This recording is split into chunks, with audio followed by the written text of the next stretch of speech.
오늘은 가톨릭의 종교개혁에 대해서 알아보도록 하겠습니다. 종교개혁 그러면 개신교회라고 부르는 오늘날 장로교, 감리교, 침례교, 성결교, 순복음 이런 교파들이 주축이 되어 있는 개신교회라고 부르는 그룹의 운동으로만 알려져 있습니다. 종교개혁. 그런데 사실상 종교개혁은 개신교회만 태동시킨 운동일 뿐만 아니라 1500년대 이후로 우리가 근대라고 부르는 1600년, 1700년에 이르기까지 2, 3세기 동안 교회와 사회 전체를 여러 영역에서 바꾼 운동을 종교개혁 운동이라고 부릅니다. 그래서 종교개혁은 개신교회만 있는 운동이 아니고 또 종교개혁은 한 면에 있어서 로만 카톨릭 안에서도 종교개혁의 운동은 일어났습니다. 오늘 로만 카톨릭 안에서 일어난 종교개혁을 한번 살펴볼 건데요. 로만 카톨릭도 마틴 루터, 존 칼빈, 율리 즈빙글리, 메노 시몬스 같은 이런 종교개혁자들이 나왔을 때 한 면에 있어서 종교개혁의 운동을 핍박하고 또 종교개혁의 지도자들을 여러 면에 있어서 신학적으로 반박하고 또 그들의 확산을 막고 하는 그런 여러 일들이 있었지요. 그럼에도 불구하고 또 다른 측면에 있어서는 가톨릭 역시 종교개혁의 그 거대한 흐름에 영향을 받을 수밖에 없었습니다. 가톨릭의 종교개혁은 두 가지로 이야기를 할 수 있는데요. 제일 첫 번째는 가톨릭이 각 교회들의 지도자들을 모아서 거대한 회의를 갖습니다. 그 회의를 종교회의라고 부르죠. 가톨릭의 종교회의 중에서 지난 2000년 동안 가장 유명한 회의 중에 하나가 트렌트 종교회의라고 부르는 것입니다. 트렌트 종교회의, 트렌트 종교회의, 트렌트 종교회의.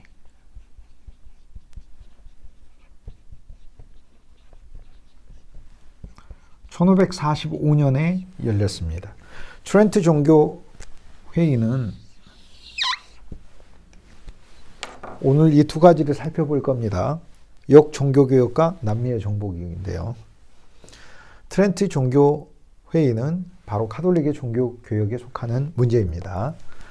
자, 가톨릭의 종교개혁을 위해서 트렌트에서 공의회가 열렸습니다. 그것을 트렌트 종교회의라고 부릅니다. 자, 이 트렌트 종교회의는 가톨릭의 종교회의라고 했으니까 루터 여기 있을까요? 없죠. 칼빈 여기 있을까요? 없죠. 이미 루터, 칼빈 이 종교개혁 주류 그룹은 별개로 로마 가톨릭 교회와 결별을 선언하고 오늘날 우리가 부르는 개신교회라고 하는 그러한 신도들과 또 정치적인 세력까지 하나의 독립된 그룹으로서 유럽 안에서 확산되고 있었습니다.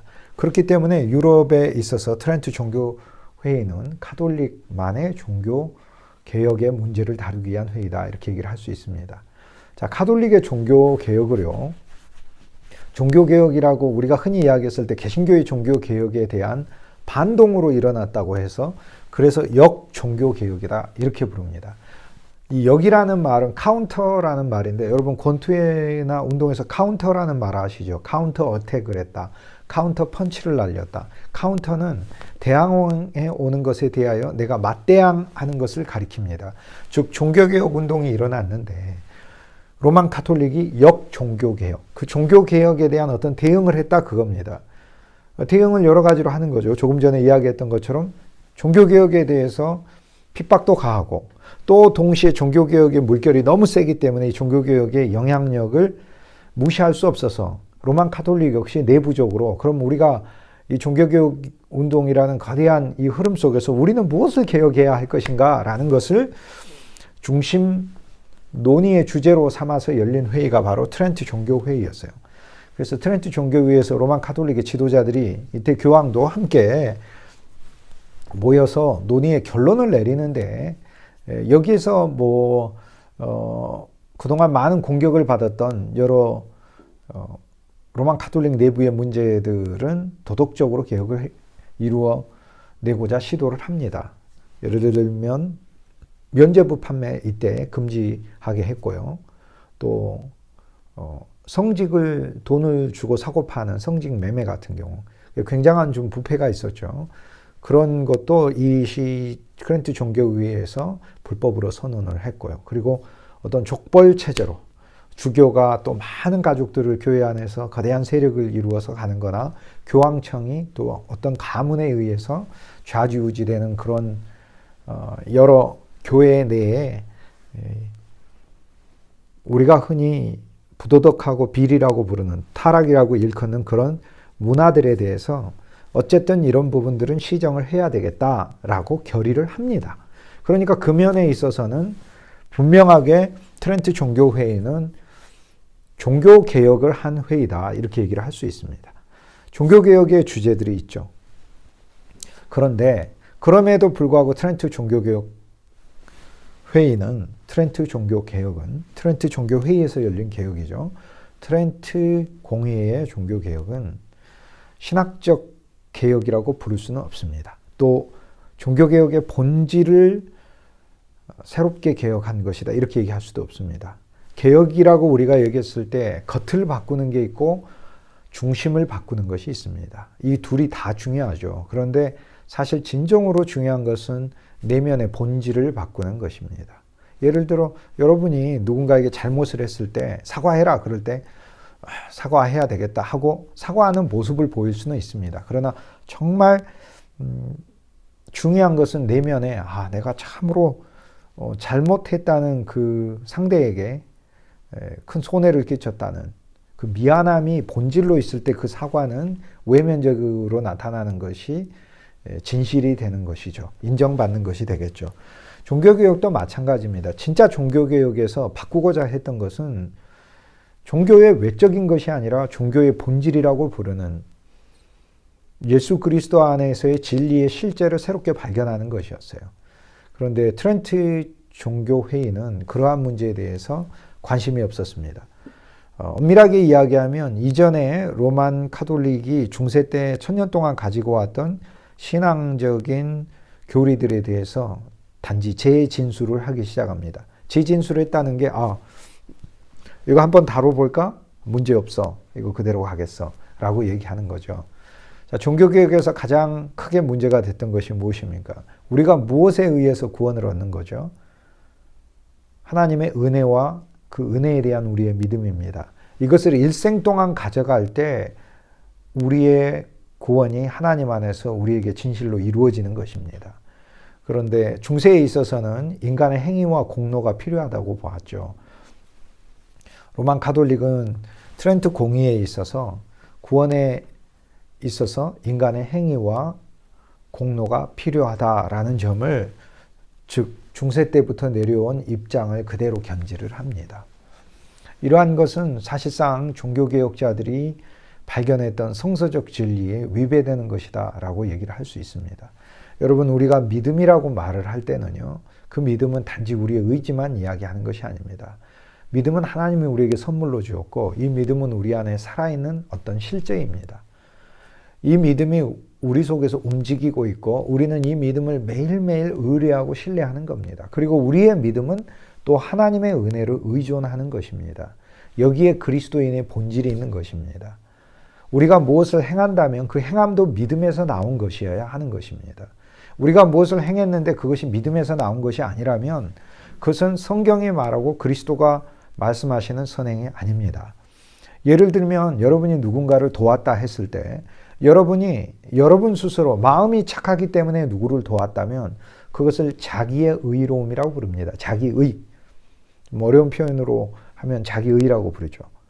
자기의의 선행은 성경이 말하는 선행이 아닙니다. 자기의의 선행은 인간적 관점에서는 선행이지만 하나님의 관점에서는 이것은 악행입니다.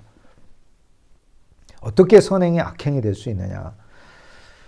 하나님의 관점에서 선행은 주 예수 그리스도의 이름을 위한 것일 때 그때 선행이라고 부릅니다. 여러분이 누군가를 도왔을 때 여러분이 그 사람에게 인정받고 싶어서 도왔거나 나는 뭐가 많으니까 도왔다 라는 여러분이 풍족하고 높기 때문에 도왔다고 생각하면 그것은 그리스도의 눈에는 선행이라고 부를 수 없습니다. 여러분이 누군가를 도왔을 때 여러분 마음속에 돕는 동기와 돕는 목적과 그리고 돕게 하는 동력 그 의도와 기본적인 전제가 더 중요합니다. 무슨 얘기냐면 내가 남을 도울 때 돕는 이유는 그리스도의 영광을 위해서 돕는 거예요.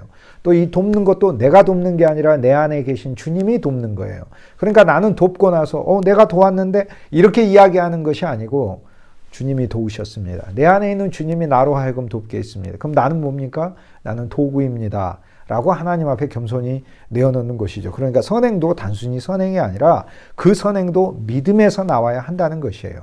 그런데 어떤 사람이 자기 안에 정말로 하나님이 살아계시며 그리스도 안에 살아계시며 그리스도가 내 안에 계시고 이 그리스도가 나를 통해서 일하신다는 그러한 믿음이 없이 단지 외적인 좋은 일들만 해가지고 구원을 얻는다는 것은 그것은 기독교가 아닙니다. 자, 기독교의 본질 무엇이죠? 그리스도 예수가 우리 안에 생명이 되신다는 것. 또 기독교의 본질 뭐예요?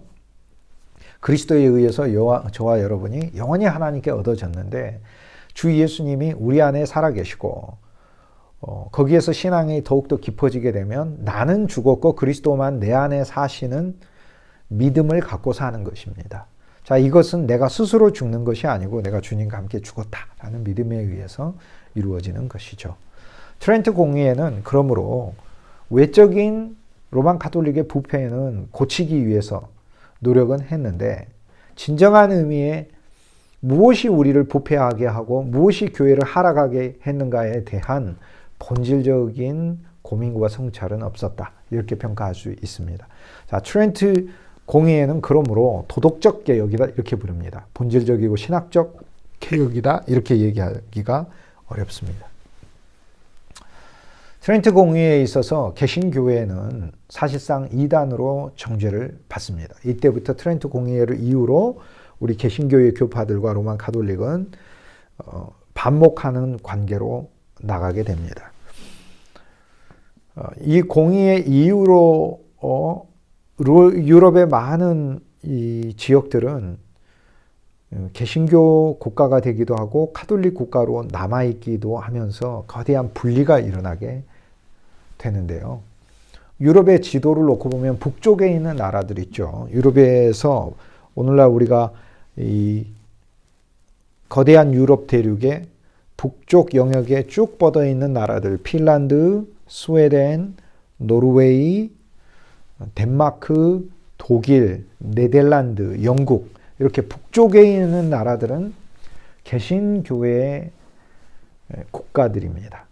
그래서 개신교 신앙은 북쪽에 주로 많이 퍼지게 되고 남쪽 지역을 중심으로 해서 여전히 기존에 전통적으로 내려왔던 로만 가톨릭 신앙이 강화된 채로 그대로 존속하게 됩니다. 즉 남쪽에 있는 나라들 스페인, 프랑스, 이탈리아 그리고 독일의 남부 비롯하여 또 오스트리아 이런 나라들이 유럽에 있어서 남쪽에 있는 나라들인데 이 나라들은 그대로 로만 가톨릭 신앙, 천주교회 신앙을 그대로 유지하게 됩니다. 로만 가톨릭의 종교 개혁에 있어서 우리가 하나 알아야 될 사항이 있습니다. 오늘 그 부분을 이번 시간에 이야기를 해보려고 하는데요. 조금 전에 트렌트 종교 회의를 말씀을 드렸죠. 트렌트 종교 회의. 1545년에 트렌트 종교 회의가 있었는데 거의 동일한 시기에, 거의 같은 시기. 이건 1545, 이건 그냥 쉽게 1540, 1540 이렇게 여러분이 외우시면 되겠는데 이때 예수회라고 부르는 예수회. 회라는 말이 society죠. society. 여러분 society가 회라는 뜻입니다. 사회할 때 회잖아요. society가 사회잖아요. 사회라는 게 어떤 모임 회니까 society of 예수니까 Jesus. 그래서 예수의 회다. 줄여서 예수회 이렇게 부릅니다. 이름은 참 아름답고 좋네요. 근데 이 예수회라는 수도회가 새로운 수도회가 1540년대에 조직이 됩니다.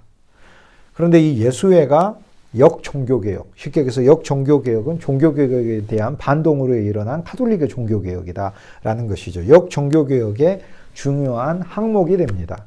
왜 그러냐면 이전에 수도회가 많이 있었잖아요.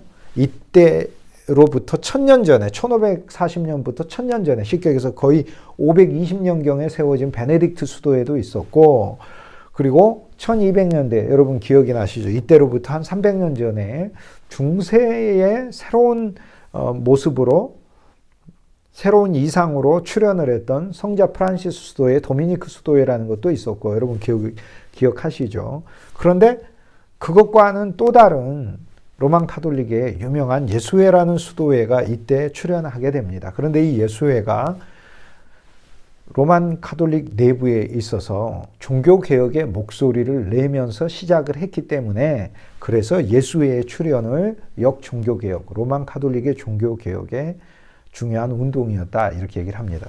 이 예수회는 창시자가 있어요. 예수회의 창시자는 이그나티우스 로욜라라고 부릅니다. 로욜라, 이그나티우스 로욜라라고 부르는 인물이 이 예수회를 1540년도에 친구들을 10여 명을 모아서 12명의 공동체로 시작을 합니다. 예수님과 그의 제자들 모임처럼 그와 그의 친구들이 함께 예수회라는 새로운 수도회를 시작을 해요. 이 예수회는 크게 두 가지 일을 합니다. 첫째, 카톨릭 신앙을 변호합니다. 변호한다는 것은 무슨 얘기냐면 많은 이제 공격을 개신교회로부터 카톨릭 교회가 받았죠. 왜냐하면 부패했다고. 그래서 또 실제로 개신교회로 옮겨버린 그런 교회 지역들도 많습니다. 그러나 예수회는 그곳에 찾아가서 개신교 신앙에서 카톨릭 신앙으로 돌아오도록 우리식으로 하면 역전도를 한다고 할까요? 그런 활동들을 아주 광범위하게 펼쳤던 수도회입니다. 그런데 이 수도사들이 예수의 수도사들이 이전에 부패했던 로만 카톨릭의 사제들과는 전혀 다른 그런 분위기와 모습, 그런 행실이었어요. 설득력이 있었다는 이야기죠. 그래서 많은 지역들이 개신교 지역으로 바뀌지 않고 로만 카톨릭 지역으로 남아있게 하는데 천주교 신자들, 카톨릭 신자들을 찾아가서 그들의 마음을 격려하면서 우리가 우리 내부 안에서 새로운 신앙으로 나아갑시다라는 그런 순회하는 카톨릭 내부의 전도자 역할을 수행을 했습니다. 이 예수회가. 그 면에 있어서 우리가 예수회의 설립을 카톨릭 종교개혁의 중요한 항목이다. 그렇게 얘기를 하는 거죠. 이 로욜라와 그의 친구들은 또 하나 이 세계의 역사에 아주 기념될 만한 놀라운 일을 시작을 했는데요. 그것은 카톨릭의 선교였습니다. 카톨릭은 지금 유럽 대륙에 머물러 있어요. 그런데 카톨릭이 세계로 전파가 됩니다. 카톨릭 신앙이요. 그 일을 가장 앞서서 했던 그룹이 바로 예수회였습니다. 이그나티우스 로욜라는 원래 군인이었는데 군대에 나가서 큰 이 전상, 상처를 입었어요. 그래서 침상에 누워서 회복하는 그 과정에 본인이 하나님을 새롭게 만났습니다. 그리고 그의 꿈은 바뀌었어요. 나는 하나님을 위한 병사가 되겠다.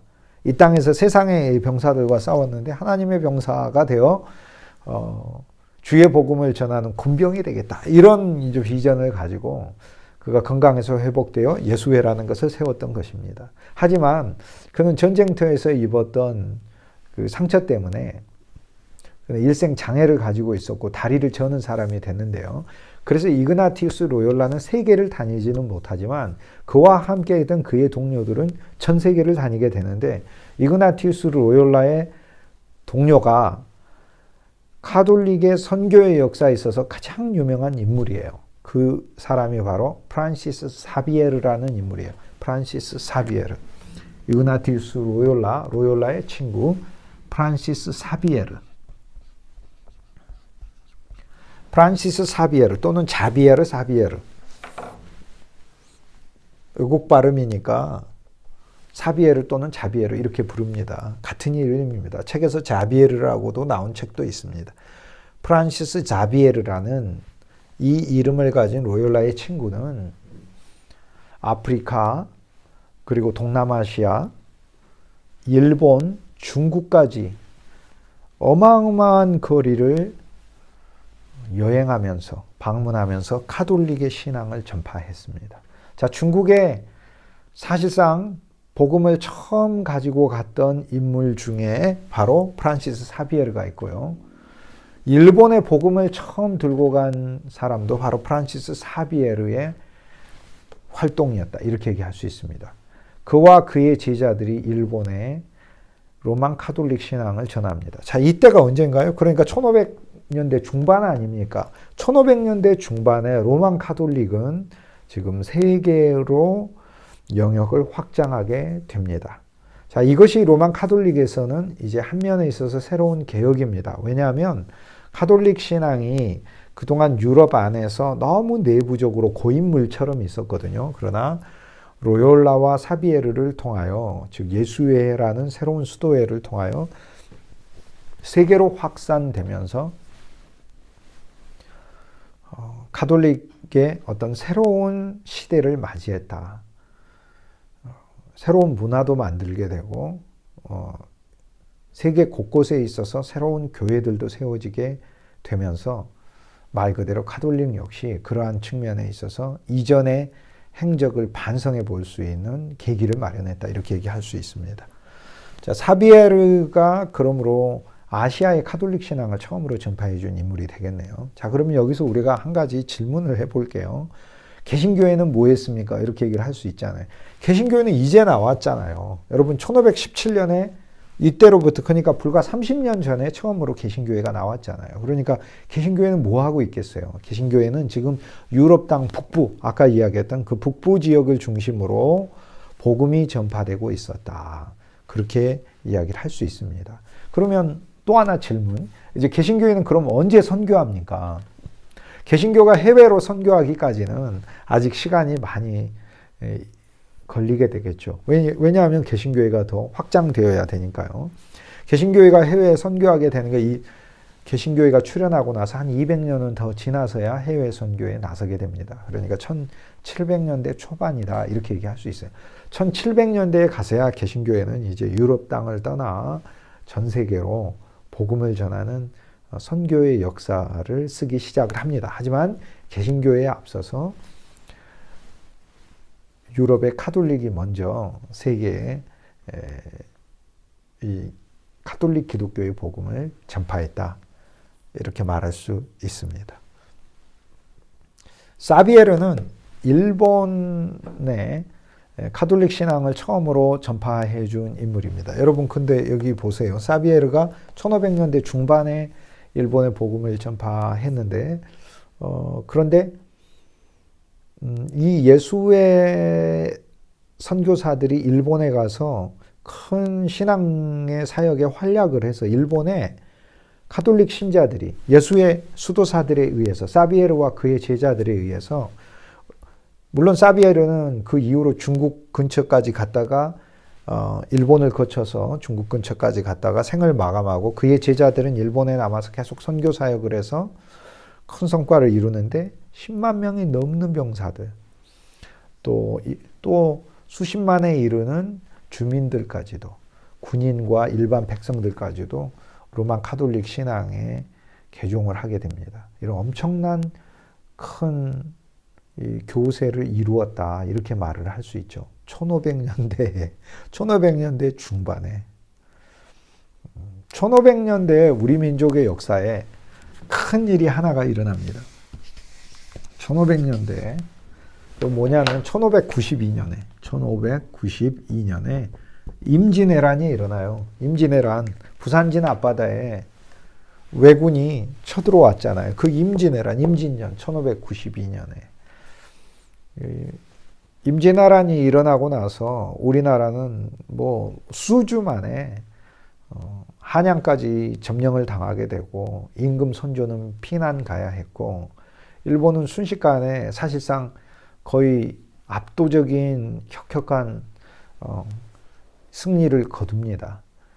우리나라를 공격하는 것은 쉬웠지만, 그러나 계속 장악하기 위해서는 일본으로부터 왜군은 물자를 보급받아야 했겠죠. 결국 우리나라가 일본군에 맞서 싸울 수 있는 방법은 바다에서 일본의 보급선을 공격하고 일본 수군들, 일본 군인들이 우리나라 땅 안에서 그들이 영구히 진주하지 못하도록 만드는 게 가장 중요한 과제였겠죠.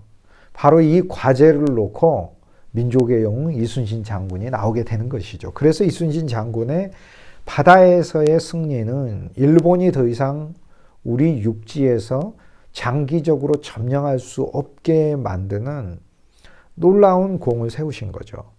이 임진왜란이라고 하는 이 국가적인 우리 민족의 최대의 이 변란에 놀랍게도 예수회가 연관이 되어 있습니다. 여러분 1592년에 왜군 선봉장이 오는데요. 왜군 선봉장이 고니시 유키나가라는 장수입니다. 고니시 유키나가. 그가 왜군 선봉장이에요. 그런데 그가 임진왜란 때 왜군을 이끌고 우리나라에 첫발을 디딘 장수입니다. 그런데 고니시 유키나가가 바로 예수의 수도사들의 전도를 받아 카톨릭 신자가 된 인물입니다. 고니시 유키나가. 그래서 이 고니시 유키나가는 카톨릭 신자. 사실 그는 매일 미사를 드리고 예배를 드리면서 또 기도를 하면서 우리나라 땅 안에서 일본이 이기게 해달라고 하나님께 기도했어요. 그러나 하나님은 일본 편이 아니고 사실 우리나라가 승리할 수 있게 해줬어요. 왜냐하면 하나님은 그 시기만 보시는 분이 아니라 그 수천 년의 역사를 놓고 볼 때 우리나라는 세계에 하나님이 쓰실 제사장 나라잖아요. 그러므로 이때 일본에 완전히 복속이나 통합이 되어버리는 그런 존재가 되면 안 되겠죠. 하나님은 이제 우리나라를 승리하게 하셨는데 어쨌든 이 고니시 유키나가가 예수의 선교사들의 복음을 받아들인 카톨릭 신자였다. 이렇게 얘기할 수 있습니다. 이때 예수의 선교사도 우리나라 땅을 1592년 겨울에 발을 딛습니다. 이해 침공하고 나서 겨울에 세스페데스라는 이름을 가진 세스페데스 예수의 선교사가 스페인 사람이에요. 그가 일본 군과 함께 우리나라 땅에 옵니다. 그는 이제 우리나라 땅 안에서 한 면에서 일본 군인들을 위한 군목 역할도 하고 또 한 면에서 조선의 카톨릭 선교가 가능한가라는 탐색을 위한 목적으로도 왔었어요. 어찌되었거나 이 세스페데스가 서양 사람으로서는 우리나라 땅에 처음으로 발을 디딘 인물이 됩니다. 자, 우리나라 땅에 어찌되었든 발을 디딘 최초의 인물은 예수의 선교사였다. 그런데 이 예수의 수도사, 선교사가 우리나라 땅에 왔지만 그의 목적은 일본의 종군 신부로 오늘날과 같은 군목으로 그리고 선교적 탐색으로 왔기 때문에 사실상 조선 내에서의 카톨릭 선교는 성공하지 못합니다. 그리고 이루어지지 않습니다. 다만 임진왜란이 끝나고 나서 그 이후에 벌어진 정유재란 모든 전쟁이 다 끝나고 고니시 유키나가는 결국에 이순신 장군에게 패하고 일본으로 대패해서 잔병들을 이끌고 돌아가죠. 그 돌아갈 때 수만 명의 우리나라 사람들이 포로로 끌려가게 돼요. 조선인들이. 이 조선인들이 바로 일본 땅에 가서 카톨릭 신앙을 받아들이게 되면서 우리 한민족 역사에 있어서는 1500년대 후반부에 1592년 임진왜란은 훨씬 넘어서서 1597년, 98년, 99년 바로 이때에 한민족 역사상 처음으로 첫 기독교인 천주교 기독교인이 태어나게 됩니다. 일본 땅에서 생겨나게 됩니다. 고니시 유키나가는 일본으로 되돌아간 후 조선 전쟁에서 이순신 장군에게 패배를 했죠. 일본 내에서 큰 권력 다툼이 일어나요. 고니시 유키나가하고 경쟁 위치에 있었던 도쿠가와 이에야스 사이에 둘 사이에 큰 전투가 벌어지는데 고니시 유키나가가 패배합니다. 그리고 고니시 유키나가는 부하들로부터 배신당하고 도쿠가와 이에야스가 보낸 자객들에 의해서 죽임을 당합니다. 고니시 유키나가가 모든 실권을 일본에서 잃어버리고 한때 왜군의 선봉장이었던 인물이, 일본의 2인자였던 인물이 자기 정적 도쿠가와 이에야스에게 패배하고 그리고 자결을 요구받습니다. 도쿠가와 이에야스가 보낸 사무라이들이, 장수들이 고니시 유키나가에게 자결하라고 합니다. 쇼군, 장군, 자결하십시오. 저희들은 장군의 목을 베기 싫습니다. 이렇게 얘기해요. 그때 고니시 유키나가 이렇게 얘기하죠. 나는 기리시단이다. 나는 크리스찬이다. 그러므로 자결할 수 없다. 대신 나는 일본의 쇼군이다. 일본의 대장군이니 너희가 내 목을 베라. 라고 하면서 자기 목을 내놓고 그리고 그들의 칼에 의해서 죽습니다. 이 고니시 유키나가가 죽고 나자 고니시 유키나가의 식솔들이, 조선인 노예들도 그중 포함되어 있었는데 식솔들이 도쿠가와 이에야스 정적에게 전부 다 귀속됩니다. 도쿠가와 이에야스는 그 고니시 유키나가가 수양딸로 삼았던 조선인 처자가 있었는데요. 줄리아라는 이름을 가진 처자가 있었어요. 그 줄리아를 자기의 수청을 들게 했지만 줄리아가 이를 거부합니다. 줄리아는 나는 하나님께 결혼한 사람이기 때문에 도쿠가 장군의 수청을 들 수 없습니다. 그렇게 얘기를 해요. 이 줄리아가 도쿠가의 미움을 받아가지고 외딴 섬으로 유배가 되고 그곳에서 굶어 죽습니다. 그의 이름 줄리아인데 이 줄리아 한국 소녀, 이 줄리아가 우리 한민족 역사상 카톨릭에 있어서는 한국 땅 바깥에서 또 한국 땅을 포함하여 한민족으로 최초의 순교자다. 이렇게 이야기를 합니다. 이제 한국교회사에서는 그렇게 보고 있습니다. 자, 오늘 카톨릭의 종교개혁에 대해서 보았네요. 자, 이 예수에도 출발은 처음 좋은 의도로 개혁하자 이렇게 시작하고 그리고 카톨릭의 복음을 전 세계에 펼치는데 큰 기여를 하지요. 그러나 예수에도 머지않아서 큰 권력, 종교, 그러한 집단으로 전락하고 맙니다. 하나의 종교 기관이요, 권력 집단으로 나락으로 떨어지고 맙니다. 그래서 결국에는 로만 카톨릭 내부에서 교황은 이로부터 한 세기가 지나 예수회를 해체하기까지 이르게 됩니다.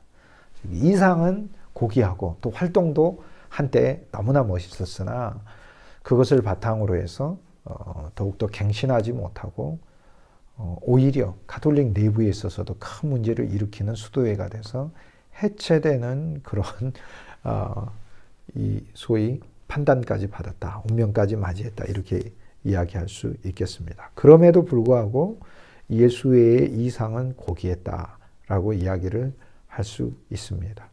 오늘 우리 개신교회도 한 면에 있어서 예수회의 그런 선교 정신에 영향을 받았다 이렇게 얘기를 할 수 있습니다. 물론 예수회가 직접적으로 우리 개신교 선교에 직접 영향을 준 것은 아니지만 그러한 이 선교적인 큰 흐름들에 대해 이미 개신교회가 예수의 선교사들의 활동을 지켜보았기 때문에 이 이후로 개신교회가 어떻게 선교해야 하는가, 부정적인 것들은 제하고 또 긍정적인 요소들, 그들이 확장해간 그 세계에 함께 나아갈 수 있는 그런 비전을 기르는 데는 예수의 앞선 궤적이 유용했다 이렇게 말할 수 있겠습니다. 자, 이 시간에 로만 가톨릭의 종교개혁 보았습니다. 수고하셨습니다.